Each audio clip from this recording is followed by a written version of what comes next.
This is the DTV Digest, the podcast that brings you news and reviews of films which didn't make it to the cinema.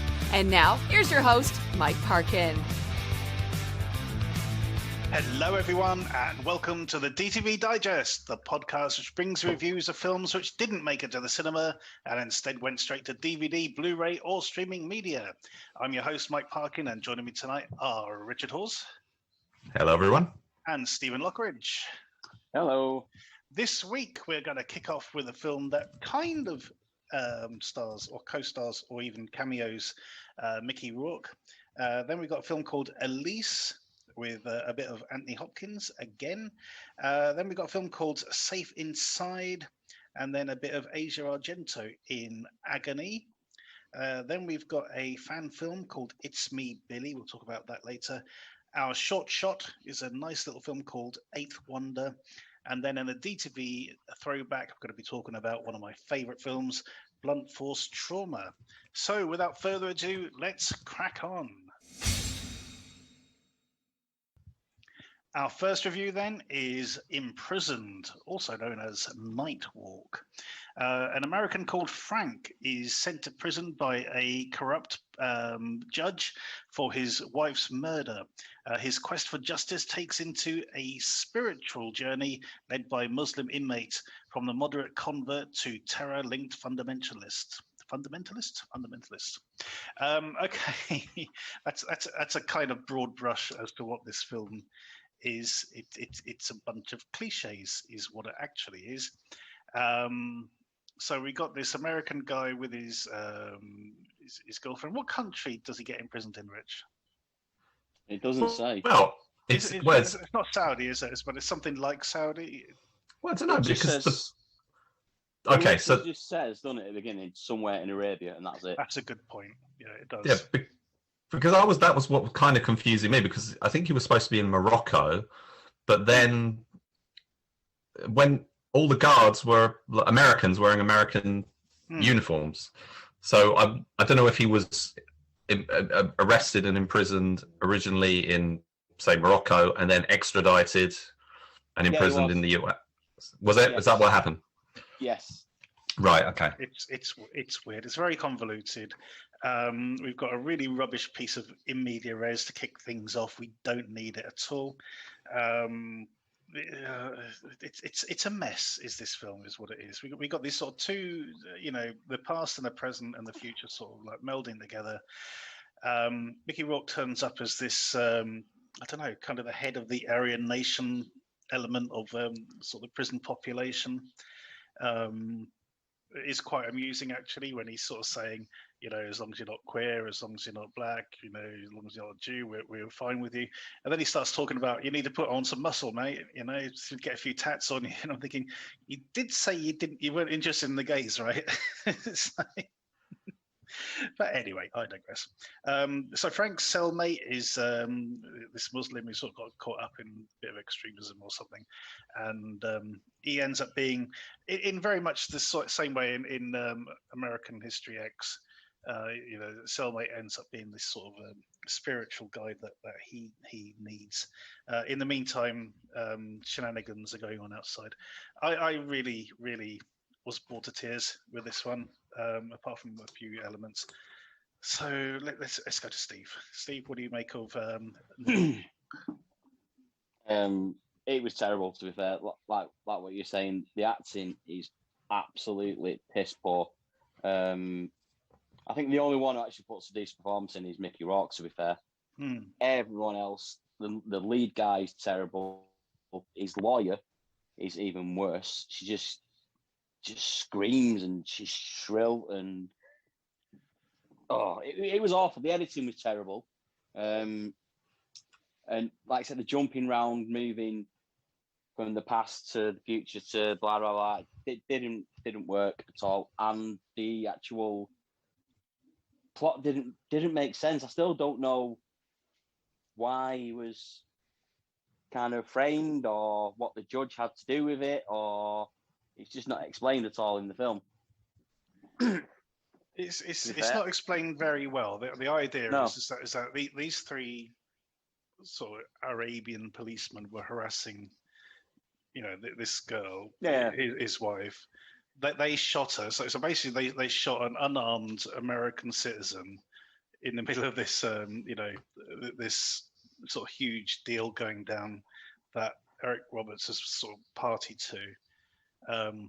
So basically, he's asked to help cover it up to make it look like the guy had killed his wife. I guess spoilers, but Yeah. So, but yeah, it doesn't explain it well enough to me, I don't think. And then obviously the the Muslim prayer room being shut down and all that kind of stuff. It just didn't flow. It was just too. Every cliche in every prison film is basically thrown in there, really. Mm. I was very disappointed. I can't say I was disappointed because I didn't actually have high hopes in the first place. But anyway, Rich, have you got any positive things to say about this? I don't know. It is quite uneven. It does go all over the place, and it's one of those films without. It's the white male experience again, but it's another one with not a strong. He's not a strong lead. He's very bland. He's not appealing. He's quite obnoxious. I know that's the journey that his character's supposed to take, but he's not an appealing character, and you don't really like him very much. Fun fact: I don't know if the actor's name is Sean Stone, and I'll just read. I'll read to you some of his credits: Salvador, Wall Street, Born on the 4th of July, The Doors, JFK, Heaven and Earth, Natural Born Killers, Nixon, etc., etc. Who is he? That's what I was thinking. Is it his son? He's Oliver Stone's son. Yes. Oh, okay. And yeah, I don't think he's a very appealing lead actor. I mean, he does direct as well, apparently, but he's mostly famous for having small appearances in his dad's movies, at least until recently.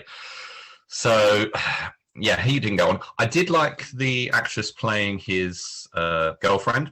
Mm-hmm. I thought she was pretty good, but everything was so melodramatic and sort of quite trite, I guess. I don't know is the best way to put it. And then the film is kind of livened up with these, B-movie icons and familiar faces just sort of turning up randomly.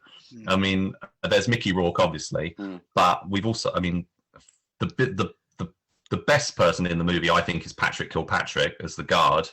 He's done prison movies going back to Death Warrant, where he was the Sandman and stuff, and he's he's done lots of bad guy roles and whatever. He's a very good character, or more of a character actor than sort of just your general villain. So I thought he was good. He was selling it.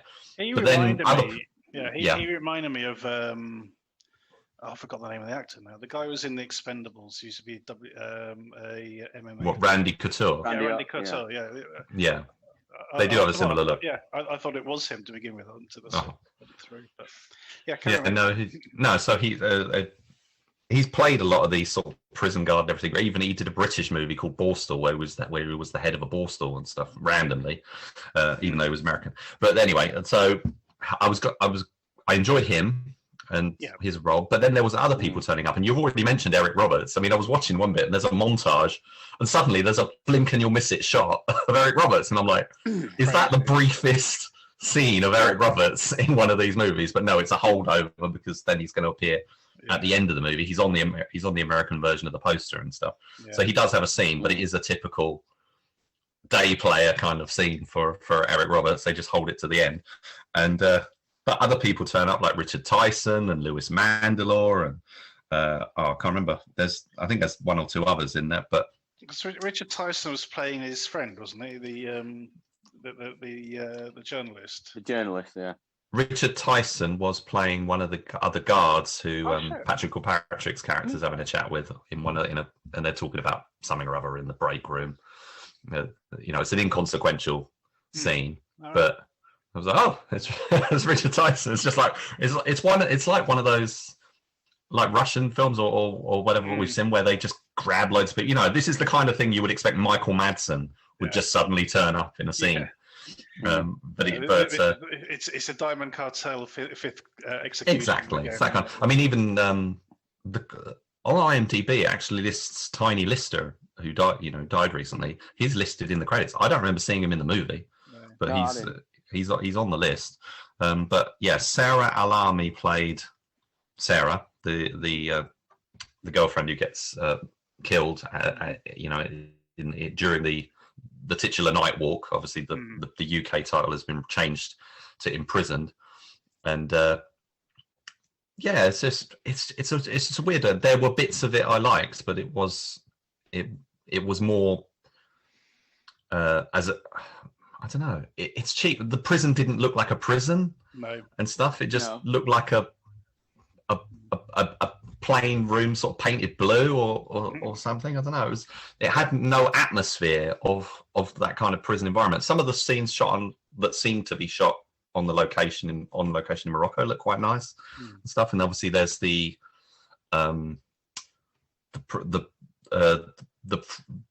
French Algerian guy who's his cellmate. That he gets a couple of nice scenes and stuff, but it's I agree with Mike really that it is a bit of a mess. It's less than the sum of its parts, I would say. Yeah, definitely. There are a few moments where I perked up, but for the most part, it's cliche after cliche basically. The most interesting part was when we get a flashback to the prison guard when he was just, doing a tour of duty in Afghanistan, how he got his injury, which is incredibly random in itself. This guy suddenly gets this sort of little sort of action scene in the middle of the film. It's very, very strange. Yeah, but why? Why do they incorporate that? It's just like you say, it's just weird. The structure of the movie. I mean, it starts out and you think, oh, it's in media res, and then no, it's actually flashbacks, and then suddenly they keep just going on the flashbacks route to fill out the backstory of how they actually. And now, what I quite like was that they didn't do massive signposts of, saying present day or 3 years ago and all that, because some films do that. In this case, it was kind of treating the audience intelligently and said, you can tell he's not in the prison anymore. He's in a restaurant. Obviously, we've gone back in time. So that wasn't quite, the reason. There were bits that worked, but the main problem is that lead actor, that lead character, I think is the main problem. Yeah. All right. Scores on the go on. Sorry, mate. The flashback, when he gets injured in Iraq or whatever, used to explain his racism towards all the Muslim prisoners and stuff like that. And the warden as well. That warden just popping up, he was annoying as well. He didn't make any sense because he was just like a wet fish. He was just weird. The Lewis Mandelaw character. But that's another example of cameo for cameo's sake. They just thought, we can get Lewis Mandelaw for a day and it will be a name on the credits. Oh yeah, I get that, but his character just didn't make sense. Like your lead guard is running the prison rather than the warden, and then he's being run by Mickey Rourke and stuff like it. Oh yeah, because he's like a drug addict or something. Yeah, I think he's using the drugs for the pain relief for his knees, and he's been injured and stuff like that. And it was just infuriating, to be honest. It really was. See, it's a damning indictment against the American Medicare system, and especially how they treat their veterans. The fact that a veteran is having to turn to a scummy prison drug dealer, to ease his pain. Shame on you, America. Shame on you. Well, let's just mention Mickey Rourke for us. Let's go back to it. So Mickey Rourke doesn't have many scenes in this, does he? So he kind of appears. They kind of do the big bad introduction, and then he turns up for a couple of scenes where he kind of just gets to be Mickey Rourke, but like a really nasty version of himself, but still got sort of walk around with his shirt open and with the jewelry and whatnot. It's and not looking well. I mean, man, I like to see Mickey Rourke, but it is kind of a tragedy every time I see him. You just think he looks really, really bad these days. Well, we're going to talk about him later on in the program as well in the episode. in the throwbacks, and there is a real sort of contrast in his appearance. Yeah. Between those two films, but yeah, absolutely. And it's not all age. No, it's not. One last thing I want to mention is that on the UK release artwork, there's quotes from this creature feature corner, and they say quite an obvious quote, which is just brutality behind bars. But then there's another one saying, inspired by escape plan and prison break. That doesn't make any sense to me whatsoever. Just saying that you could say the producers wanted to make a prison film because they were inspired by the success of Escape Plan and Prison Break, but in no other way is the film, apart from the fact that it's about someone in prison and there is an escape. Could it in any way be related to Escape Plan or Prison Break? Can it technically be called an escape though? Because the guy literally just walks out of prison. That's true. It's one of the lamest prison escape sequences since Today You Die with Steven Seagal, where they basically just land a helicopter and he jumps in and they just go. Anyway, okay, scores on the doors for what's this one called? Nightwalk. Imprisoned. The American. Sorry, let's do it again. Anyway, scores on the doors for Imprisoned. I'm giving this a 5 out of 10. I'm gonna go with 5. Yep. I'll go a 6. I mean, I liked Patrick Kilpatrick and some of the nice little cameo moments and bits and bobs, but yeah, 6. Cool. Okay, 2 5s and a 6 for Imprisoned.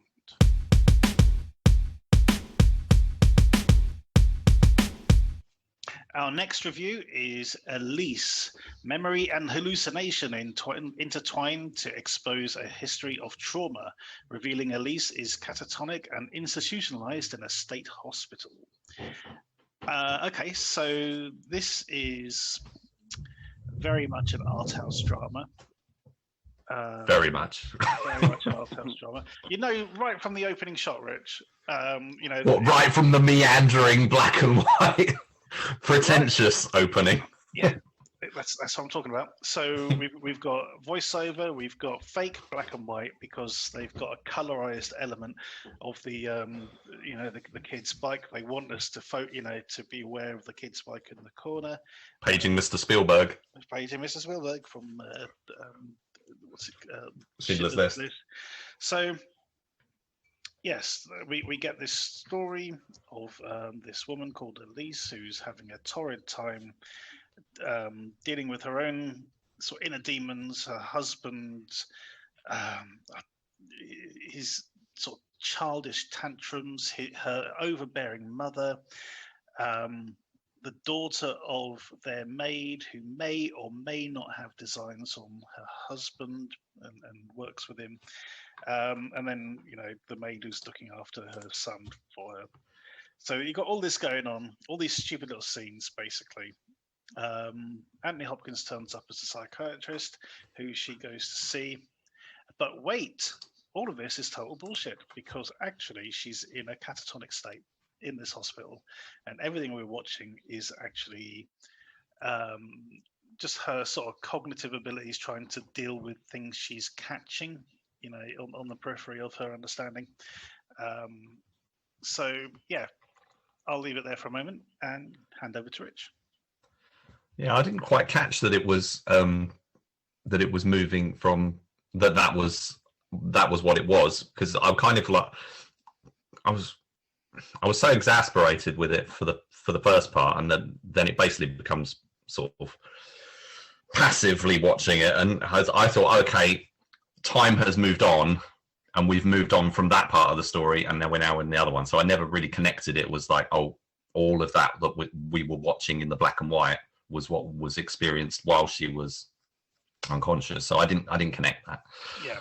What I did find relief from at that point was the fact that the lead character wasn't talking anymore or doing anything because she was so insufferable.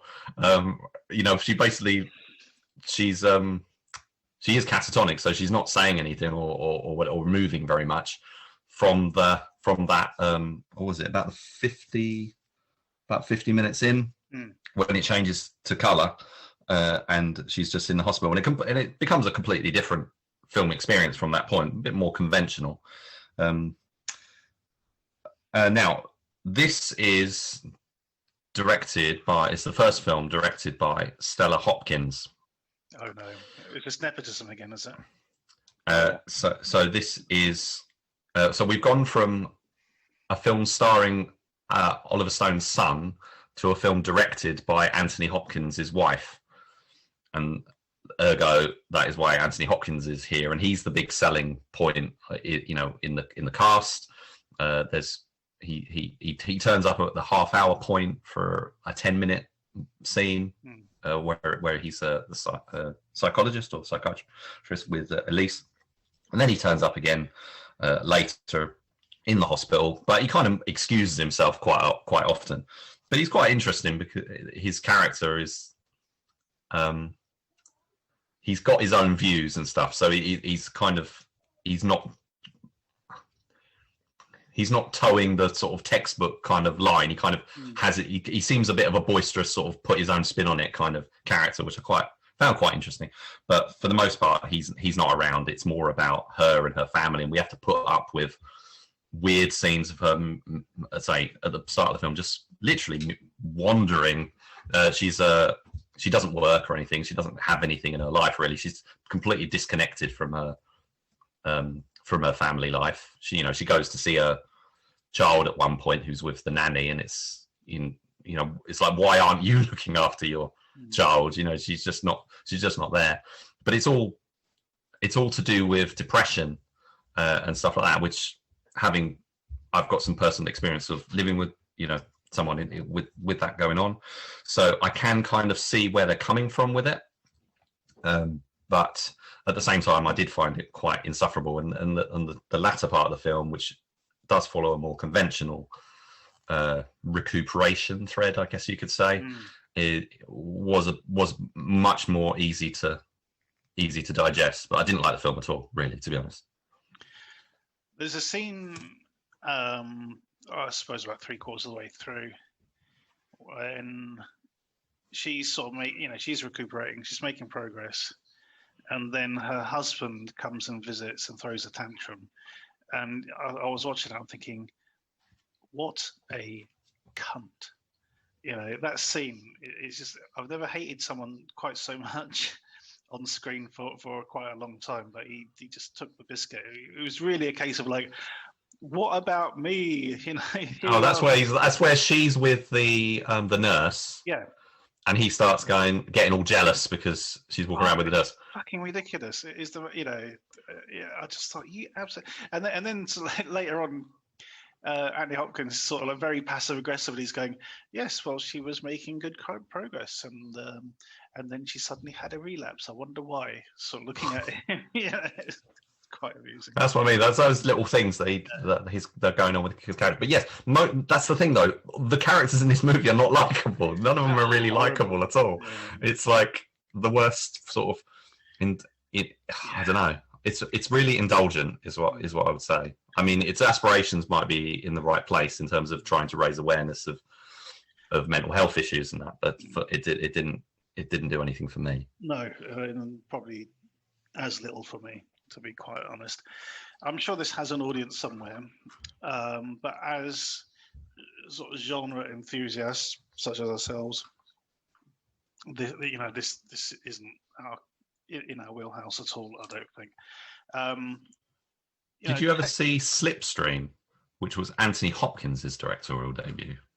Which she also was like producing it and acting in it. I'm thinking of a different Slipstream. See, this is what I'm talking about. This is what I'm talking about, Rich. We're genre enthusiasts. You mentioned something like Slipstream, and I automatically go to Mark Hamill and Bill Paxton. You know, yeah. I go to Vinnie Jones and Sean Astin. Okay, fair enough. But there you go. We have to score this, Rich. What are you going to give it? 3. It feels like I'm being generous. 3, maybe. 3? Okay. There's some nice photography, although to me, the black and white stuff doesn't look like they've made any effort with it. It does feel like they shot it in color and literally just turned it down. Yeah.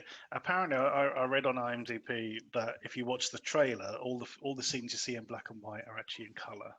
That's interesting. So that's exactly what happened. Right. as I'll find out when I put the trailer into the footnotes when this episode goes out. But yeah, no, this doesn't work for me. Didn't work for you. I'm giving this a 4 out of 10. I think that's not the lowest score, but yeah, that's quite generous of you, I think. It's just not our cup of tea, is what we're saying, isn't it? At the end of the day. If you want to see a film with a little bit of Anthony Hopkins, watch The Virtuoso. That's what I say. That's true. Yeah. Although his character in that is actually horrific. Anyway, so a 3 and a 4 for Elyse.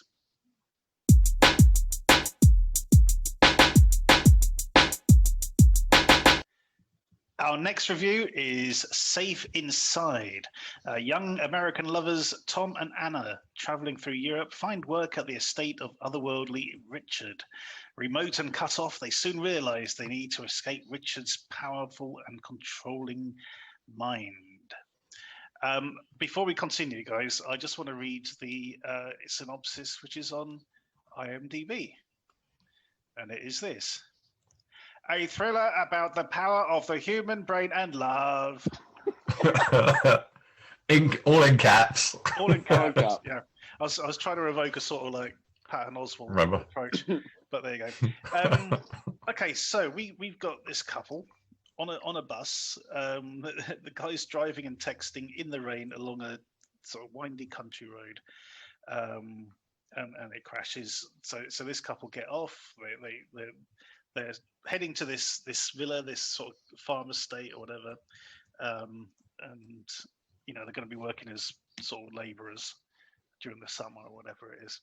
The guy is sort of running the place. This guy called Richard, who's got these dogs, and there's a bit of a sort of weird atmosphere, but they're happy to be there to begin with. So the funny thing is, I don't want to sort of do too many spoilers. But having watched Elyse, and then watching this and watching that bit with the bus at the beginning, and I thought, yeah, I know exactly what's happened. It's so fucking obvious right from the start. And having seen so many films before that have used that device, exactly. Yeah. It's all that sort of stuff going on. Yeah. So let's chuck this to Rich to begin with. Yeah. Well. I did like it. I think that's interesting. It does the same. It's the same kind of. There's a couple and there's a third person who comes in, sort of upsets the balance or whatever. We've talked about it. I mean, not just lovers and couples. We've also seen films where it's been mother and daughter and all that sort of thing. So but usually it's it's like the cuckoo in the nest thing. The one cut from the outside comes inside. In this case, they're the ones going to him. So that's probably one of the more original bits of it. I mean, I don't think any of it's original, but the fact that they go to there is probably a bit more unexpected than. Well, actually, no, it isn't, because I guess in another way, it's just like a typical horror film, or even like Rocky Horror Picture Show or something, isn't it? It's just the couple turn up at the house. Yeah. So yeah, no, I'm actually going to wipe out anything I just said there, because there's literally nothing original going on here or whatever. I'm talking myself out of it. The whole setup is quite obvious of what's going to happen. The one thing that I thought was surprising was that the twist, which would usually be at the end, is in the middle. Yeah. So there's a little bit of a psycho kind of change up, and the same like we said with Elyse, there's a midpoint change. So they do that with was this. Interesting, because then it becomes a bit more of a sort of a medical investigative procedural as well. There's that sort of element sort of coming. Yeah, I mean they both in both films we end up in a hospital in these things, and it's all like a psychological. So it's hard to say too much without going into spoilers, but there's some bits in there, like when they go into the library. Yeah, I like that. And there's books without words, and the records don't play properly and stuff. I thought that was really nice, and it did that was a nice little hint that sort of jogged me towards what was going on, which I thought might be happening. And and then it's kind of, you don't have to wait until the end for any of that to be reinforced. They do at least try to do something a bit different, and that's quite. But again, I don't know. It's hard to say. I don't know. I'm going to have to do a spoiler warning and just sort of say that, you know, it's things like, if you've seen anything with dreams, you know, whether it's you know, Nightmare on Elm Street or Inception, or like Identity, the film with John Cusack and that years ago, there's really nothing in here that you haven't seen before. But I did quite like it. I liked the lead actress. I mean, the boyfriend character is awful, and we're supposed to be on his side in the second part of the movie, basically. But he, you know, he kind of becomes, he's got to try and rescue his girlfriend, basically. But he's not appealing at all. And Stephen Brand, who was the villain in The Scorpion King, and we've seen him in that Hellraiser sequel recently. So they've cast him as a Frenchman, but he can't hold the accent, so he keeps just turning English, which was I don't know if that was intentional or whether it was a mistake, because I don't know. Without trying to spoil it too much, whether there is any artificialness to his character, but I don't think there is. I think he is supposed to be a Frenchman. It's a Polish film, or Polish co-production with Luxembourg. Director's Polish. There's an actress called Joanna Kulig, who I'm familiar with. She has a small role in it as a nurse. I was hoping she was going to do a bit more, but apart from that, it feels like your typical American style horror suspense kind of thriller. It's fine. You know, it's not too arty. It does have artistic leanings, some, you know, like the lavender fields and stuff. But I actually thought it was fine, and it weirdly it ends. I don't know. They must have got the budget from somewhere to add this on, but it ends with a really sort of upbeat or you know, poppy song by Sia, which was quite unexpected. It just sort of changed the tone right at the end of the movie. It was the same song that was apparently used at the end of The Shallows on the end credits of that film as well. No. It's from like one of her older albums, from like 2015 or something. But I like that song, so I ended the film on you know, quite an upbeat note. So I've got nothing against it. It's just there isn't an original idea in here, unfortunately. Indeed. Steve. Yeah, I agree with Rich. It's not original. I mean, like you say, if you've seen stuff like even The Sixth Sense in a way, you know, that kind of stuff. But I thought she was great. Even Stephen Brand, I thought he was good. Like you said, the accent just comes and goes all the time, but he's quite charming, but quite creepy in there as well. And how it's explained at the end was a little bit ropey to me. But my big issue was boyfriend, because he was just an absolute cock all the way through. It's a typical for no reason whatsoever. No, for no reason. He you know, he gets there. This guy's putting him up. He's going to pay him a decent wage as well, from what he said, and you know, he's eating his food. And he's just acting like an absolute prick. And then when the twist does come, and you know, you get into the second half where he's kind of supposed to be the main protagonist or the hero, even then he's just an absolute arse. and, you know, what do you think of his solution to solve the mystery? Well, yeah, again, I mean, it's like, I'm pretty sure there were less sort of extreme measures he could have taken. Yeah, it's just everything he does is so drastic or over dramatic in every single way, shape, form. Even just speaking to people, he goes over the top and just like starts chewing them out, and that's what lost me on it. His actual character, because you're thinking, why is she even with this guy? I mean, yeah, exactly. You mean that does kind of put you on Stephen Brand's character's side, because you're like, well, he seems much more calm and reasonable, and you know, you just don't understand their relationship. The you know, him and her. Why did he even go with her on this trip? He obviously doesn't want to be there.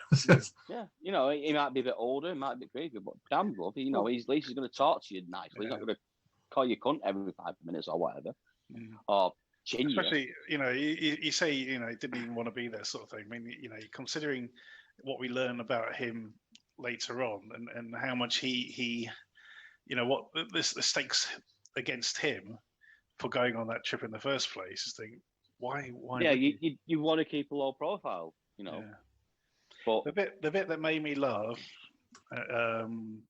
in this, there's a scene where he's with his girlfriend who's in the hospital, and she starts moaning, and then the guy in the bed next to her starts moaning as well. Yeah, and he puts two and two together and realizes what's happening. I thought that was pretty horrible. It's like walking in on somebody. But, it was quite amusing. I didn't particularly get on with this one. I liked some of the elements. I like the little clues, as you said, that the books with the blank pages. You like the dogs? The dogs as well, of course. Yeah. Some of the sound effects are quite good as well. Especially with the dogs.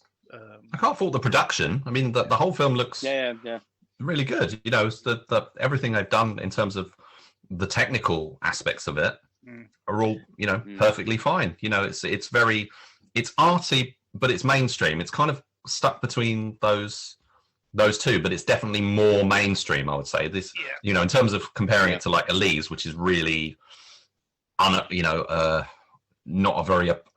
film that you can approach and engage with very easily. I think this is kind of, this would be very comfortable on, sitting on Sky or whatever, that people would actually sit and watch it, and the Blumhouse crowd or whatever might get on with it just fine. But it's it's just too tired. I think you'd expect a bit more creativity, I guess, in some of it. And then you got that sort of weird motif at the end as well, when that sort of message comes up saying, 30,000 people are in a coma right now or something as well. That was a bit strange. That was weird. Yeah. I mean, it's again, that sort of echoes what they were doing with Elyse. It's kind of, I think Elyse comes up with something at the end saying this is about this is about mental illness and whatever, and this one's trying to do something else but about comas, which just sort of seems quite random. I mean, we've seen coma films before. I think I was like Trauma with Mina Suvari. Was that a coma one? I can't remember. But there's this is territory that's been explored. This kind of stuff. Absolutely. Before, but I think maybe better, maybe worse. Can't say, but definitely the sort of dream space and all that kind of thing. We've seen much better versions of this kind of thing. So it's fine. It's fine. Yeah. Scores on the doors, and guys. Steve, what do you reckon? 6. Okay, Rich. Yeah, I'm going to give it an it's fine 6. I'm dipping down to a 5. So two 6s and a 5 for Safe Inside. Go check it out.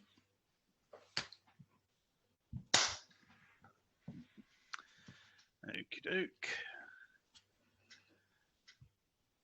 Agony, the executrix. I think that's what they actually say in the movie, don't they? Right. She's an executrix. I've never even heard that term before. No. I thought it was something to do with like dominatrix or something. As in the executive of the an executor of an estate, yeah. Right, okay. What's it called? Hello. Agony. You still there, Steve? Hello.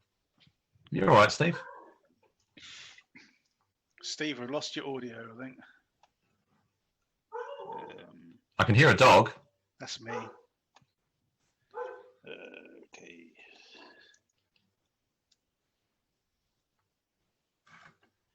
Steve. Is Steve gone? Can you hear us? What the hell's that? I'm typing in the dark.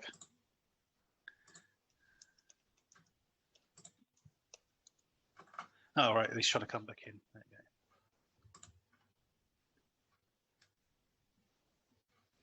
Steve, can you hear us, mate? Yeah, come back now. Just cut off Awesome. then for some reason. Yeah, weird. Sorry, lads. Okay. That's all right. Agony. All right. So look.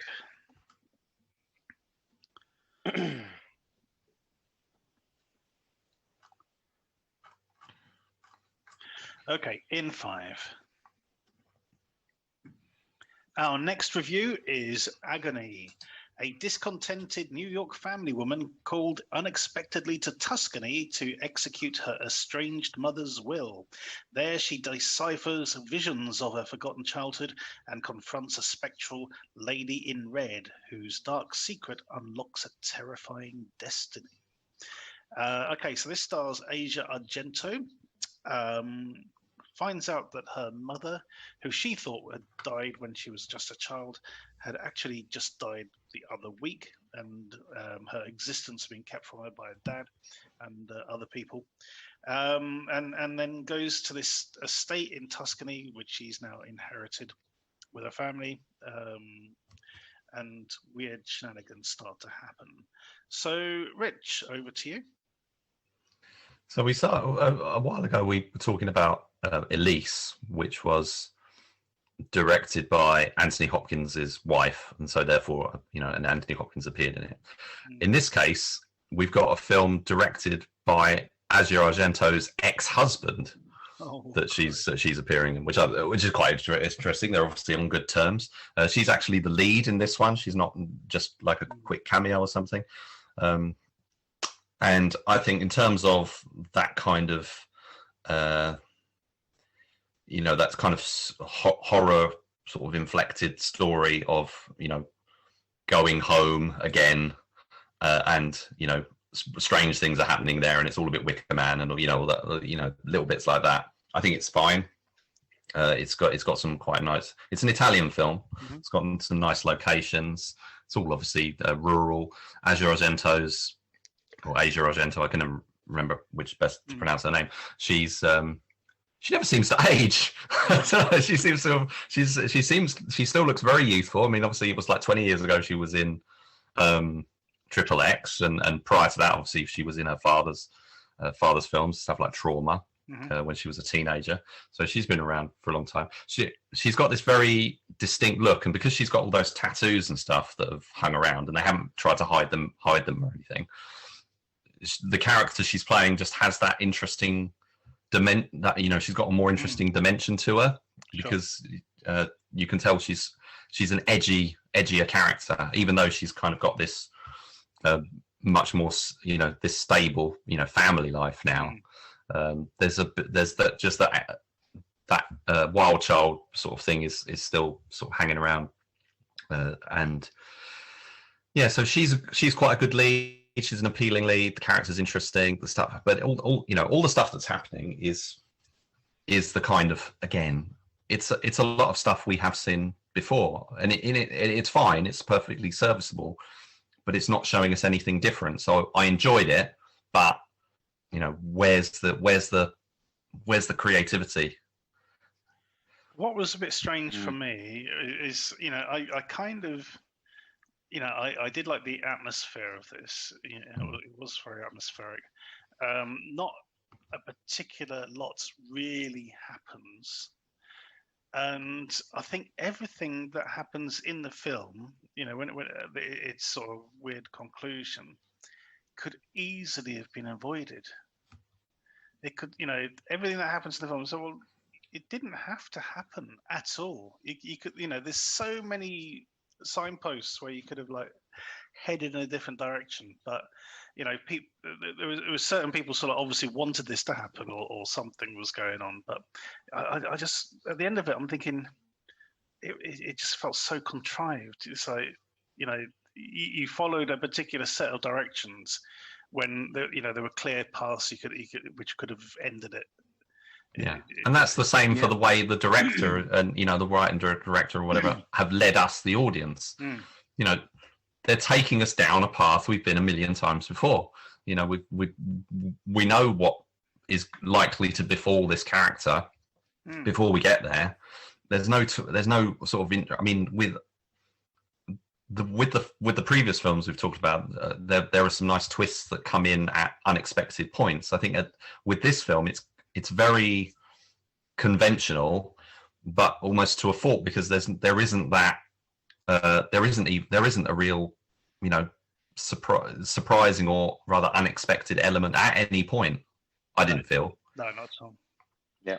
Not that I didn't like it. I mean, it's called Agony. I was not in agony when I was watching it. I don't know if the title Agony is really appropriate. I mean, it's not. It's certainly not a very marketable title. It's not going to catch anybody's attention. I mean, it kind of conjures a more horrific experience than you're really going to get, is what I would say. It's not a painful film to watch. It's a very conventional film to watch. I don't know. I haven't obviously been to the cinema to see the new Conjuring film or anything like that, but it's the kind of film that would play comfortably to a crowd, looking for like a little creepy movie to watch. And it's all it's Italian, but it's shot in English, I think, if I recall correctly. Mm-hmm. Yep. So it's not an unapproachable film in any sense. It's fine. Again, it's the same kind of way I felt about Safe Inside, really. I did like this one a bit more. I especially like the soundtrack for this one. Actually, it was quite atmospheric. Mm-hmm. Steve, what are your thoughts on Agony? Again, I thought it was a bit bland, to be honest. I mean, you know exactly what's happening. You know what's coming. It's your typical, we'll go back and sort stuff out, and then it all goes to shit a bit. But I just didn't think it was very scary. There's a couple scenes that are quite atmospheric. One thing I did kind of like was when you see the vision that she's seeing or whatever, it goes quite a neon colour. Yeah. So it kind of reminded me of, a bit Jaleo, that kind of old school, like Suspiria type of vibe in there. But the rest of it's quite subdued and quite bland, really. Mm-hmm. So it's just them little bits that gave it that, just a little bit of extra oomph to it, just give that little bit of something different. But again, it's nothing we haven't seen before. Agento, I thought was very good. The husband, though, again, he was quite annoying. Yeah. And the kid as well. He was just a bit of a wet lettuce, really. Just there's a theme of husbands and boyfriends in this episode. Well, being just crap. Yeah, he didn't really do anything. He just stood there and moaned that she was drinking. I mean, that was it, and it just. Yeah, very passive aggressive, wasn't it? So yeah, it just didn't really go anywhere with it. Mm-hmm. And the end you can see coming a mile off, and it's like the locals are conspiring, and again, it just felt a bit flat to me, especially in the middle. Yeah, very, very flat. We had a short cameo from Franco Nero. Yeah, he's in a few sines actually, isn't he? Yeah. He's her father, if I recall correctly. Yeah. Mm. Yeah. Did he play the father? Yeah, I'm pretty sure he was the father. So. Okay. Carlo. Oh yeah. Yeah. Maybe I wasn't paying attention at the beginning. Anyway. It's okay. Of the films we've watched so far, for this one, it sort of just about comes to the top. So I'm giving this one a 6 out of 10. Yeah, I'll probably go 6. To be fair, yeah. I think I'll go a 7 on this one. Wow. I did like it. I think I probably liked it just a bit more than Safe Inside, I'd say. Yeah, I think the general consensus is of the 3 films we reviewed so far. So 3 films? Yeah. 4 films. 4. So far. Yep, this is the 4th. Yeah, it is. 1, 2, 3. Yeah. So the general consensus. Keep up, Mike. Well, I think that says a lot, doesn't it? Of the 4 films we've reviewed so far tonight, this is the one that we would all choose over the rest. But even it's slim pickings. There's not much in it, I'd say. There's not a huge amount in it. Anyway, so I believe that's 2 6s and a 7 for Agony. Go check it out.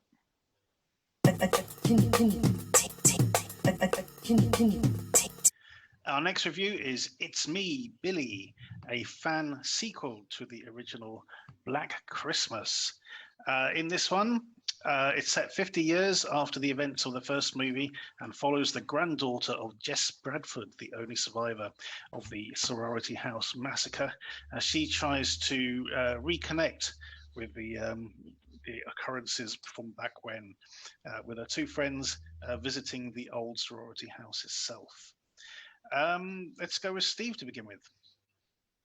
I enjoyed this. I must admit, I've not seen Black Christmas or the remake, so I was going into this quite fresh. Didn't really kind of picked up where it was coming from, but wasn't 100% sure, especially with like the Billy character, and whether he was the original slasher or whatever. I wasn't too sure on that. But on its own, I thought it worked quite well. Decently shot, decently acted, and moved at quite a decent pace. And yeah, but again, another little bit of a twist ending, but you could see it coming. But yeah, I enjoyed this one. It was good. It's interesting, and it's shocking to me that the original Black Christmas is indeed nearly sort of about 50 years old. I watched it last year for the first time as one of the films I was catching up on from, films that I'd never seen before, basically. Sort of filling in. Had Margot Kidder in it as one of the sort of sorority sisters. It was very good. And it does. Olivia Hussey was the surviving character. Yeah, Jess. And it does end with catching a killer, but not realizing that it's actually not the killer. And the audience knows because there's a sort of voiceover or another telephone call at the end, over the credits. And it is the same sort of voice. It might even be the same guy. I think they got. Well, for this one, it's the I think it's the director of the film, Dave McRae's doing the voice. Yeah, one of the directors. One of the directors. Yeah, so it does follow that sort of thing. There's sort of creepy sort of nursery rhymes and all the rest of it in the original as well. I really like this. So is it the same? Because this was something I wasn't quite sure about. Because is it the same location, or is it supposed to be the same location as the sorority house? Because I thought that was what I thought it was, and then they kind of was like, she bought this house and she moved up here and all that stuff to get away from everything. So I was a bit confused. I got the impression it was the house next door.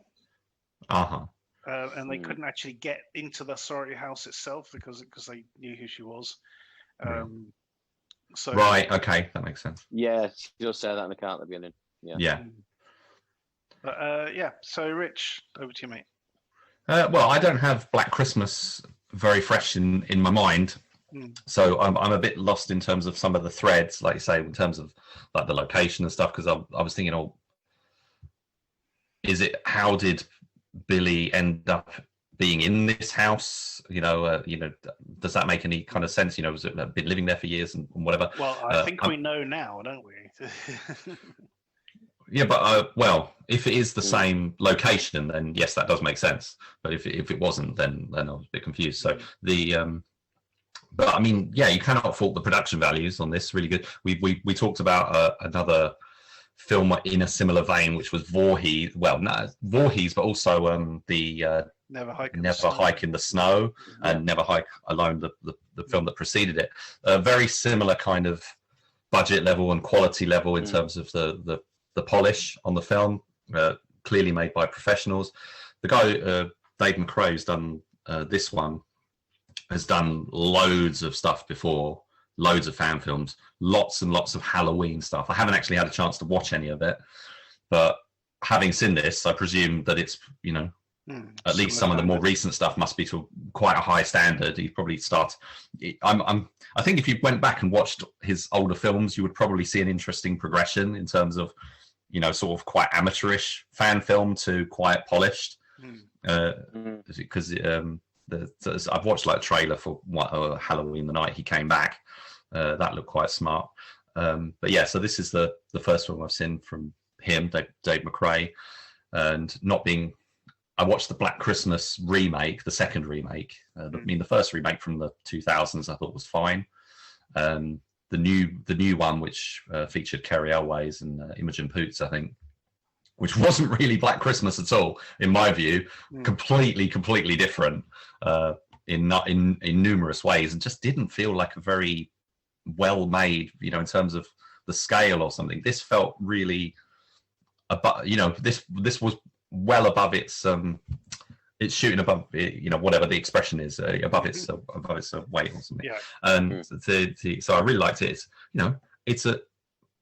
They've taken a striking location, a small cast, lots of atmosphere, throw in the references and stuff, and it all just works really nicely. Now it's it is classifiable as a feature, but it's only 42 minutes, so it's it goes along quite briskly. There's plenty of room for more story to be. There could be a second part of this that you could then potentially put together as one full, what we would consider a full length feature of like 90 minutes. So it'd be interesting to see if anywhere they choose to go with taking. I mean, there isn't a full conclusion. It's like many horror movies.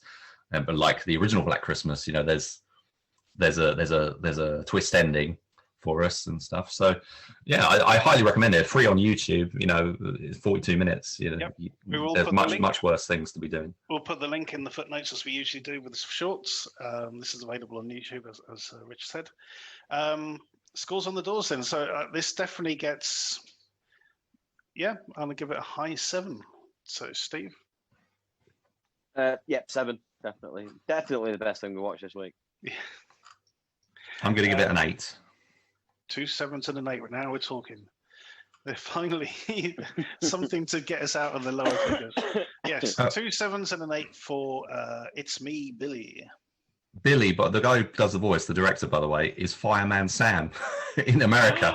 Apparently, the American version. He's the American Fireman Sam. Apparently, at least he's got a few credits of where he's played Fireman Sam. So.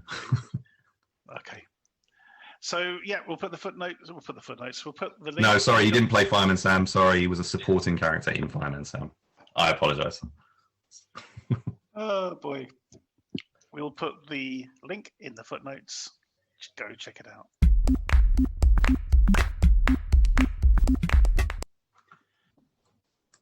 Our short shot this week is Eighth Wonder. When a strange creature is spotted floating through the skies, it sparks chaos and treasure hunters alike.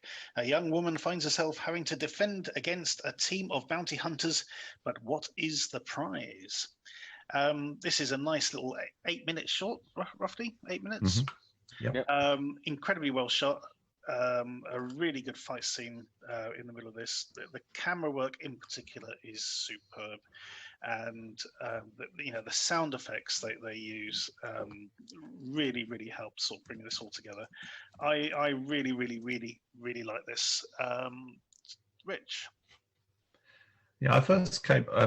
This is from JKK Films and a director called Ayman Samat, and I first came across this director with a little sort of spoof trailer that they'd done with Godzilla versus Kong.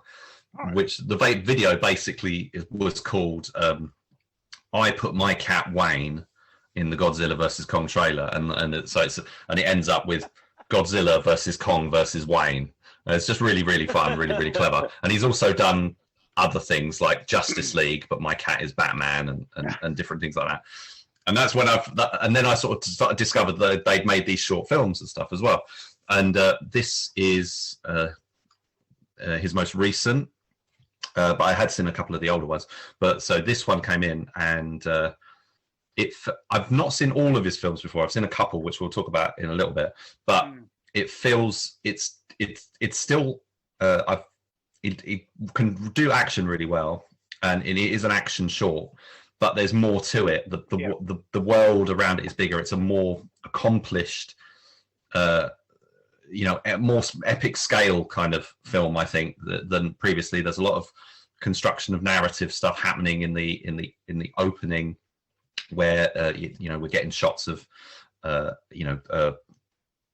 bills and drug bottles or whatever in the car, news on the radio, lots of quick, very succinct bits of exposition to tell us who the main character is that we're in the car with, and what is the situation that she's in, which is she's sort of pursuing this secret sky creature, as I think it's termed in the opening text, and then the action kicks off, and it is handheld. It's kind of got, well, is it handheld? It's kind of got that kind of handheld. What's the term? What's the term? It's gone from my head. It's Steadicam, so it's not shaky. Yeah, but it's not. Yeah, exactly. It's moving, but it's not shaky. You can see what's going on, and it's fluid. It's like Upgrade or something. Yeah. What it reminded me of Argento, the film that Gareth Evans did before. Yeah. Okay. So he had he'd built a particular rig, sort of camera rig for that, so the guy could wear it. And it kind of felt like that. So the fight scenes and that, the way the camera is in the middle of it, but sort of getting out of the way and all the rest of it. And then there's a sort of this trope now, isn't there? So when somebody gets hit really hard, and the camera sort of follows them down as if the camera's been hit as well. Mm-hmm. Yeah. So there's a couple of examples of that in there. I just thought, it was really good sort of mixture of martial arts and gunplay. Going on, and I didn't pick up. We talked just before we kicked off the review. You gave me a synopsis, which sounded like nothing like what we just watched. But the little clues that you mentioned there about the sort of the drugs and everything in the car, or rather her medication, and that sort of suddenly it puts like her motivation into perspective. Which is kind of interesting. The other guys in the other sort of bounty hunters, whatever they were just a bunch of assholes, basically. At least sort of the main guy was. The fact that he just sort of turns around and goes, as soon as he says, "Oh, we got time for a bit of fun," it's like you're the assholes in this story. You're not the guys we're rooting for. That's for sure. No, well, we got to have some antagonists, and also the lead character, the actress and whatever. I think her name's Fiona Ho. In real life, the actress's name. She's not anyone you really, she looks quite vulnerable and small and delicate or whatever. And then when it kicks off, you realise she's anything but. And we don't know what her backstory is or anything like that. But she's, she can handle herself really well, and goes up against these quite formidable forces to all the while being very, very unwell in herself. And it just works really well. It's just got that nice it's a good action short, which I enjoy, but there's that bit more, there's the sort of surprising visual effects revelation kind of later in the story. And there's a question mark about decisions that might be made or might not be made. And I just think it's a very satisfying film. Yeah, absolutely. Steve, got anything to add? I agree with you, really. It was one of the most enjoyable shorts I've seen for a while, to be fair. Like you said, you've got that little bit of world building, with the drugs and everything like that. But also it's got like an ethereal quality, especially with the ending. Especially, I thought the effects on the end were really good. And they're all chasing this. Is it $20 million bounty that's been put on it, or that's right? Whatever. And it just worked really well. I mean, like you say, you could actually, for once, it kind of reminded me of John Wick in a way, where for once you can actually see the action and what's going on. It's not cut. It was fluid. It flowed, and you could tell what was happening for once. And then you get that ending, which just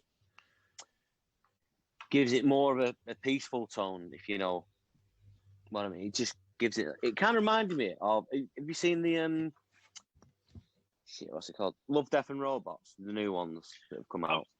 Not the new ones. I've seen the first couple, I think. second episode of that, it kind of reminded me of that. All right. Where again they go onto like an ice lake trying to find some creatures that are like that, and it kind of reminded me of that in a way. But yeah, no, really good, really good. Cool. Rich, you want to talk about a couple of their other shorts just briefly? Yeah. So the couple of other films that I'd seen from the same director, from the same stable, as it were, and I think even featuring the same actress in perhaps in smaller roles in those other ones. I'm not sure. She might have been the lead, but they're very different in tone. But you can definitely see the same director. I mean, they're both very action heavy shorts. These particular ones, the director has done other stuff, but these ones are very action heavy. But they're also very very comical. They're sort of extreme black comedy kind of exercises, whereas this is a very kind of, this one's very serious. So I think I like that. But the other two, which I'm going to name, the Instagore and Dognap. Instagore is 8 minutes and Dognap is 3 minutes. I love those movies. I think for me, they're better than Eighth One. I enjoyed them more. I do like that dark humor and that's in them. Yeah, so I didn't get to finish Instagore before we start recording, but I love the concept of it. This sort of weird sort of Instagram account called Instagore, where you can upload your kills and beatings and stuff. But the one I did enjoy was Dognap, which the lead actress in that one, I believe, was the female bounty hunter in Eighth Wonder. Yeah. Mm-hmm. And that was the one that I didn't like. The punchline is dark. Oh God, no. But I love the punchline. It's great. The fights aren't as polished as they are in Eighth Wonder, but at the same time, they are taking risks. You're watching it and you're thinking, if any of those, they're not missing by much with those hammers and stuff. They're ducking underneath these sort of wild swings, but they're selling it so well. It is a bit of a wonder they haven't had a bit of an accident. I'm sure it's all fake props and everything, but even so, they sell it very well. That's for sure. And I'm watching it, I'm thinking, Jesus, that looks grim. That was again, Gareth Evans' Raid 2 with the Hammer Girl, that sort of comes to mind. But it's good. And the punchline, I can see where you're coming from. I thought it was a bit too much as well. But that's so. If you see Instagore, I know you say you didn't get to the end, but that is it. They're very. I mean, both those films are very similar in tone and what they're doing. They're two peas in a pod, basically. Compared to, say, Eighth Wonder is something completely different. But Steve, did you get to the end of Instagore?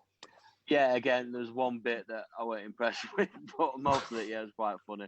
Was it the baby bit? Yeah, it was. Yeah. Yeah, it does go. So they do go a bit far on some of it, and but yeah, again, I like Instagore. It sets it up, it introduces this hitman character or hit girl character, hit woman, and she's trying to collect on a job, and it's just really badly paid, and so then she gets served this ad that says,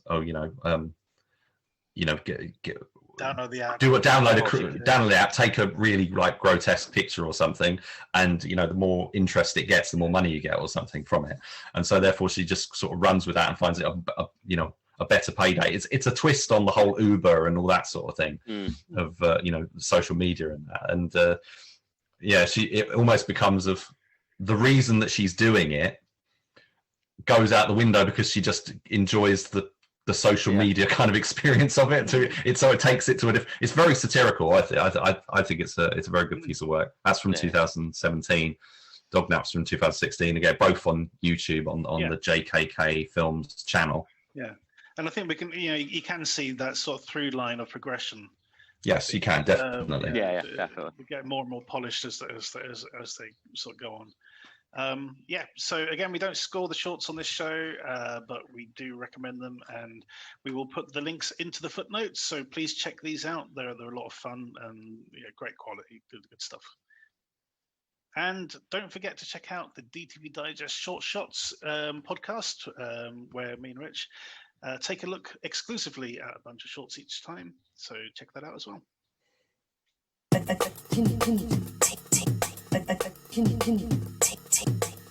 Our DTV throwback this week is Blunt Force Trauma. John is a professional duelist working the underground circuits of Colombia, hoping to gain the attention of the infamous Zoringa. On his travels, he hooks up with Colt, another gunslinger who is looking for the man who killed her brother. I've made no secret about this, guys. This is one of my favorite films. Hopefully you guys can see why. Let's start with Rich. Yeah, I can see. Oh, sorry. No, go on. Yeah, no, I can see. I can see why you like it. It is very good. I enjoyed it a lot. The Ryan Quanten, who I'm not a massive fan of, he's fine. He's good in this. For me, the sort of standout is Frida Pinto. She's, it's not the kind of film you would expect. If she's well known for, she got a big break in Slumdog Millionaire. So this film is quite unusual. Sort of a risky role for her, so it's a very different kind of thing. It's the theme of the movie is gunfighting, and it's kind of got a Western sort of element to it. It's not very it's got familiar elements to a genre film, but it's not a particularly marketable one, which I guess is probably why a lot of people haven't heard of it. I think it was a direct it was a DTV release. It's got that title, Blunt Force Trauma. It's got Mickey Rourke in there, and it just sort of feels a bit of an unusual mix, but that's what makes it unique. It's kind of I like that it's doing what we were saying about earlier in the show. A lot of the films that we've talked about this week are very familiar genres, and use all the familiar conventions, and they go exactly where you expect them to do. This one kind of does that as well, but it twists things. It takes it in a different direction. So we've all seen the punch fighting movies and everything of the underground fights where somebody loads of people are standing around with money, and there's two people, they got and death ring matches and all that sort of stuff. Doing it with dueling, shooting, duels, pistol duels, guys shooting at each other, or men and women shooting at each other, is it's not something I recall ever seeing before. So that alone, that makes it stand out. That all those scenes are executed brilliantly. The way the plot unfolds, and that is really interesting. We got the conventional guy who's trying to get his shot at the champion, plot line. We've also got the revenge. Frida Pinto's character, she's out for revenge for her brother getting killed, which again is kind of, if it would be exactly the same in a martial arts film or something. It's just got that different dimension.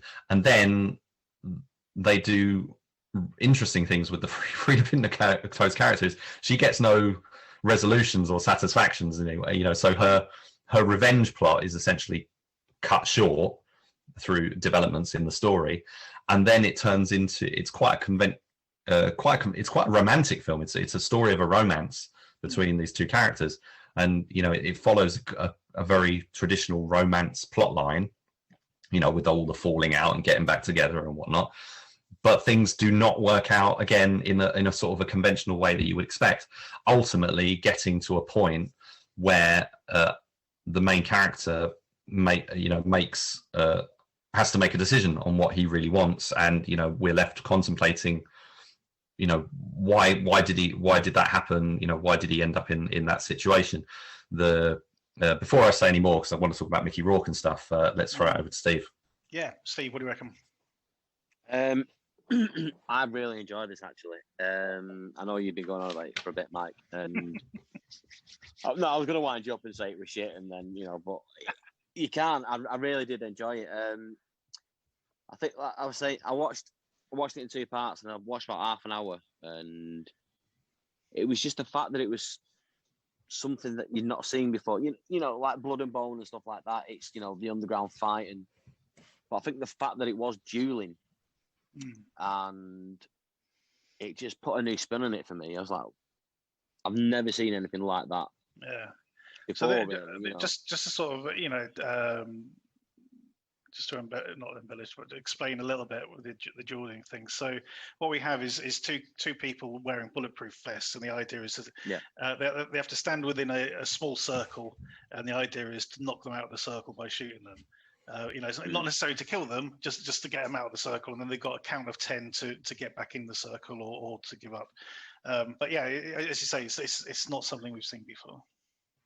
No, and when I was talking about, if I can just interject, Sean Malloy from from I Must Break This podcast was mentioning it, and he was saying how there's another film which I had heard of but I hadn't seen called 13, which featured people like Jason Statham, which was set in the world of Russian roulette, which also featured Mickey Rourke, but it was a very different kind of film to this. But that film, although it's about shooting, it is still in that same sort of vein as many of these underground films, which is they're doing it for the entertainment of the wealthy. And it's usually rich people betting on these things. What's interesting about this movie is it's very squalid. Yeah, it's very grassroots. Yeah. Steve, what else you got? Yeah, I don't know. But then you've also got, the bit where they're waiting to get the invite to Mickey Rourke's or whatever, and he's trying to work his way up, and it doesn't go the way you think it's going to all the time. Like you say, they fall out, break up, make up again, and then fall out, and then that's it. She doesn't really come back into the film at all, and then it just has that nice little. Again, it's quite spiritual, Mickey Rourke as he is, with his birds as usual. But there's one little bit that really made me laugh when he goes up to the bird, and it bites Ryan Quanten, and he just gives it like this shit house grin, and he's like, "I'm gonna fuck you up." But I do like him. I still remember him in Home and Away years ago, but then he kind of like resurfaced in True Blood. That's right. And I thought he was great in that. I didn't finish it all, but first 4 seasons I thought were great, and I thought he was really good in it. But I've not really seen much since, and I thought he nailed it in this. I thought he was really good, and Frida Pinto as well. Yeah, it's basically a two-hander between them two, really. Even Mickey Rourke's only in it for 5 minutes at the end, if that. But no, it was really good, just something different, and that's what I liked about it. Yeah. Rich, you want to mention Mr. Rourke? Yeah, so Mickey Rourke obviously is prominent on the poster, and you're kind of waiting for him to turn up. He doesn't turn up until the 80-minute mark. That's the first time you see him. And for me, that was a weak part of the movie. It does change the dynamic. It changes the tone of the film. We kind of stop, and it's an indulgent Mickey Rourke performance where he gets to sort of wax lyrical, and he's playing with the bird, and I felt the film kind of loses focus a bit at that point. And then when it comes to the combination, the final scene, between those two, I wasn't entirely sure what was happening there, because there's no stakes. There's nobody watching. It's literally just between these two gunfighters, and maybe that's the point. It's just ultimately it's not about the money. It's about trying to prove who's the better fighter or something. I'm not sure, but I did. Upon reflection, when I was watching it later, I was thinking there's something very much like The Wrestler about the end of this movie. It's just, instead of being about Mickey Rourke's character, it's about the other guy. But there's definitely some echoes of The Wrestler and the way and the end of that film in this film. In terms of also the relationship between Quanten and Pinto's character, and obviously Rourke and Tomei in The Wrestler. The choices that the men make in this sort of very masculine dominated world that they're in. Although Frida Pinto, is definitely sort of holding her own. She's one of the good you know, she's a very strong gunfighter, you know, duelist in herself, but you know, it's a very masculine world. Now, we were saying it's set in Colombia, but also I think there's an otherworldliness about it. It's like you don't really know where it is. It could be anywhere, and it's there's no. You know, I was thinking about things like AWOL. You know, where we've got again, it's kind of this built-up world where there's, you know, in that film, Jean-Claude Van Damme's character, he meets like the woman who's kind of operating it all. You know, she's kind of it's a classy woman who's sort of setting it all up, and there's an echo there. But you know, the world that she's operating in is, you know, I mean, she ends up being very well, quite similar in a lot of ways, but there's no glamour to any of this. You know, it's all very down and dirty, which I like. It gives it a very unique sort of feel. So I mean, you know, it manages to it does two things with the duels. I mean, for one thing, it doesn't overly explain what's happening. You know, the way it opens, and you're just left to sort of put the pieces together as to what the actual rules are and everything. What's going on, but also you know, each duel happens in a very different sort of locale. You know, so one's at that sort of train yard, you know, one's in that sort of farmyard sort of thing. There was the one that where they're in the you know, they have to go in the pit with like the engineer's pit, which could be under and it's really constrictive environment. You know, that you can't stretch your arms out or anything. They've really got to keep their hands close. And the idea is they've got to do this quick draw, and you know, that's really going to impact your move. So they put them in, like you say, these very sort of particular environments, and the opponents, you know, it's not all of, there's one scene where they make a point of saying, you know, it's not just about speed, it's about resilience. You know, and you're about to go up against somebody who is really very resilient. It's another element. Sorry, I'm just going to say, I like the bit with the police as well. Yeah, that bit. Wankers. Yeah. Because obviously, because they obviously know what the crack is and they know what's going on. Yeah, and they're aware of it. And that bit, I really enjoyed that bit because you just give it that little bit of edge, and you're like, oh, hang on a minute. Yeah. That bit of tension in there as well. There's another good scene with the when he goes to the doctor after he gets when he gets shot the first time. And he goes to the doctor. The doctor explains the whole thing about what blunt force trauma is and what the risks are. You know, okay, yes, you're wearing a vest, you know, but it's not going to protect you in the long run, sort of thing. If you keep getting shot, basically, you know, you might end up sort of splintering a bone or something, or you know, and that could puncture a lung and all this. So you know, you know, the stakes are pretty high, if not immediately lethal.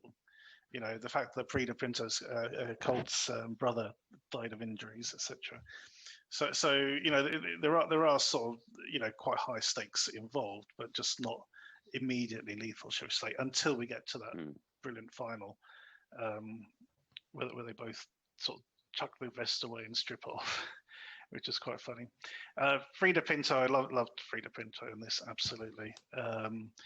But the moment that absolutely kills me, her final words to him before she leaves is she just says, "Stupid, stupid man," and then as he's about to duel, that's what he hears in his head, sort of "stupid, stupid man," and he can see it in his eyes. It's like, oh shit, I've made a mistake. You know, he's about to sort of throw down with Mickey Rourke, you know, for keeps, and suddenly in his head it's like, I made a mistake. Oh no! I thought it was an absolutely brilliant moment. And then the end, you know, it has a very enigmatic ending. You know, he kind of left it deliberately teases you to thinking you don't know who's survived. But then during the credits, there's a very sort of, you know, a slow-mo, out of focus shot, and you just have to focus on the jeans, you know, the color of the jeans, because it was quite distinctive. So you know, you can figure out who actually won that duel. But yeah, no, I've said it before. I love this film. I did watch 13 actually this afternoon as well, which has got a cracking cast. I mean, Ray Winston, Jason Statham, 50 Cent for some reason, and Mickey Rourke. all in there. Michael Shannon's in there as well. Michael Shannon doing the compare bit. See, that was one of the main differences as well, is that Michael Shannon's there sort of yelling out the instructions to everyone, so you know exactly what's going on. Whereas in the blunt force trauma, it's like, no, you figure it out. We'll give you the visual clues. But I enjoyed 13 for the most part.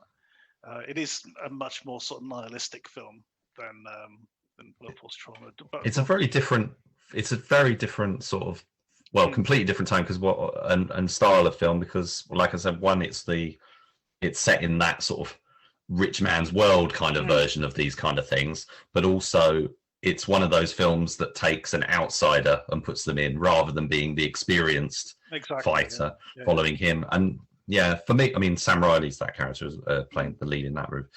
It felt that movie for me, just because that went direct to video as well, felt, although it has this epic cast, did feel like cheap and a bit shabby. I've only watched half an hour or so of it, but then Mickey Rourke's in there. He turns up. He's playing one of the guys. I think he's number 17. Yeah, and they do like these. They do this in the bit that I've seen so far. So they introduce him and he's round, and then they do a character scene with like a little flashback. For just sort of introducing him, and it was almost like, I don't know why, a bit like when we were talking about Nightwalk earlier, and that you get these asides and stuff, and it's like not really sure why they're doing too much of that. I mean, that might it might all come together a bit more when I watch the rest of the movie. But going back to Mickey Rourke, and you look at him in that film, he's wearing he's got a beard and stuff in that, which I think suits him better, and helps cover up some of the surgical interventions and whatnot. But he's doing his typical Rourke thing of the sort of cowboy hat kind of approach. I mean, in Blunt Force Trauma, he literally is wearing his usual cowboy boots. Those fucking boots, they just look ridiculous. Didn't he wear the same like in Double Team or something? Although no, actually, I think he was wearing high top trainers or something in that. But he loves wearing jeans. And he loves just having his chest exposed, doesn't he? It's just always. Yeah, I'm pretty sure. Wasn't he wearing spurs in Double Team? Sure he was. Yeah, he might have been as well. I mean, he had a few different outfits. I think at some point he was wearing cowboy boots. I'm pretty sure he was.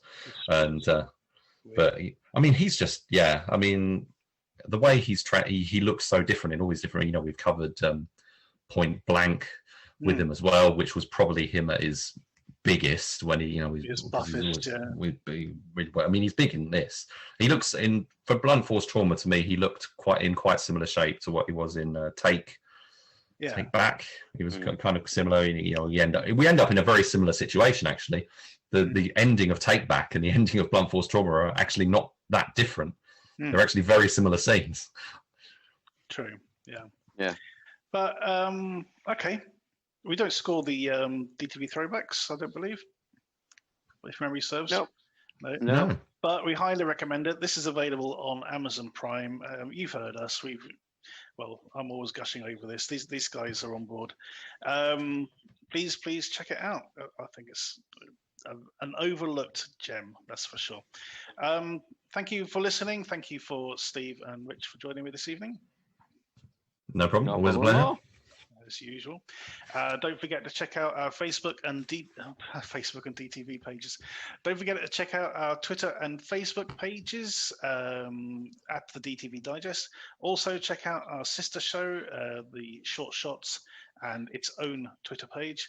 Other than that, thank you for listening, and tune in again next time. Thank you for listening to the DTV Digest. Let us know your thoughts in the comments and tune in again next time.